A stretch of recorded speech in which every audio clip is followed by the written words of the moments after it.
नहीं है, ये आपका फर्ज है। ये पूरा मुल्क आपका घर है। आप दिन रात जागें, हिम्मत करें। फौजियों के और बाकी नौजवानों के बीच में जो सोशल मीडिया है उसको आप रुकवाएं कि किसी तरीके से ये मयार हम लोगों की फौज का नीचे ना आए और इनका जज्बा बुलंद रहे। तो हम लोग आपके सामने इंशाअल्लाह हर 6 सितंबर को आके ये याद कराएंगे कि ये मुल्क हासिल किया है, बड़ी जद्दोजहद में बहुत कुर्बानियां दी गई हैं। और एक फकीर ने तो ये भी कहा था कि जितना लहू खून इस मुल्क की बनाने में बहा है, मतलब दिया गया है, तो इस मुल्क को इंशाअल्लाह ता क़यामत तक कुछ नहीं होगा। तो ये मुल्क इंशाअल्लाह ऐसे ही चमकता रहेगा, चांद सितारा इस हरे और सफेद परचम को कभी कोई नीचे नहीं गिरने देगा।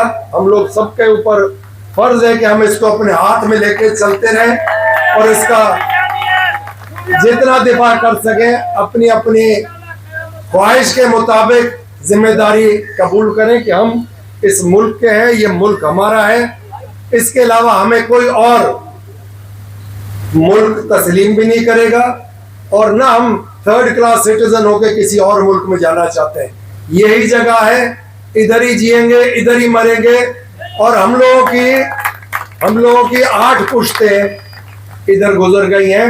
ये नहीं कि कल की कोई हमारी तारीख है।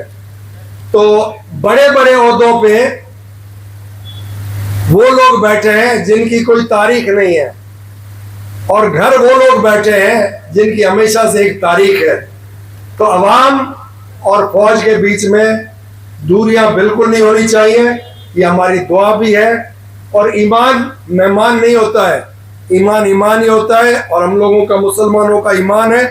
अल्लाह ताला अपने प्यारे मोहम्मद के सदके में हमको, आपको, ता क़यामत तक आने वाली नस्लों को, इस मुल्क को कायम दायम रखे। आप सबका मैं शुक्र अदा करता हूँ। को किस तरह देखते हैं आप, ये बताइएगा। पीर साहब की खिदमत जो है, मैं देखता हूँ कि एक बड़े बेहतरीन किस्म के ऑर्गेनाइज़र थे।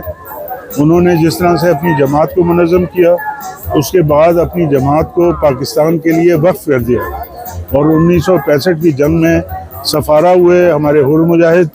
और ये तारीख़ी बात है कि जो बॉर्डर हमारे हुर मुजाहिदों के इलाकों में लगते हैं, यहाँ से सिंध से या कच्छ से लेकर रहीम यार खान तक, वहाँ हमने पेश रफ्त की और हिंदुस्तान के इलाकों पर कब्ज़ा किया। ये थी। और पीर साहब वहाँ बैठे रहे, कैंप लगाई, अपने लोगों की, हुरों की हौसला अफजाई करते रहे और उसका नतीजा ये हुआ कि हम सुरखरू हुए।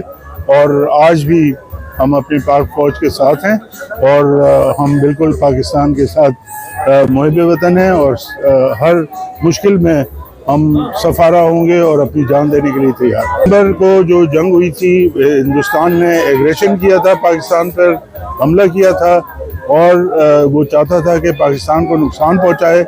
लेकिन हमारी पाक फौज की वजह से, हमारी अवाम की वजह से हर पाकिस्तानी उस वक्त जो है वो यकजा हो गया था हिंदुस्तान को मुंह तोड़ जवाब देने के लिए।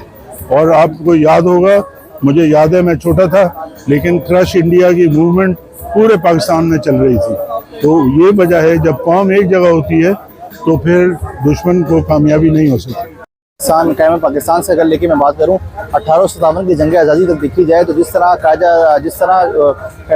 जामा मस्जिद दिल्ली के इमाम हो गए, मौलाना फखरुद्दीन खैराबादी हो गए, उनका जो बड़ा किरदार था, इसी तरह जो है सूर्य बादशाह का बड़ा किरदार था। ये मैं बात कर रहा हूँ कायम पाकिस्तान की। और अगर बकाया पाकिस्तान की बात की जाए 1965, अगर आप उठा कर देखें, जिस तरह पाक फौज का एक पाकिस्तान को बचाने के लिए बड़ा किरदार है। और अगर फ्रंट पेज पर देखा जाए तो हुर्रियत रखने वाले और फोर्स का एक बड़ा किरदार है, जिन्होंने पाकिस्तान की बका के लिए अपने जानों को नजराने दिए, पीछे मुड़ के नहीं देखा।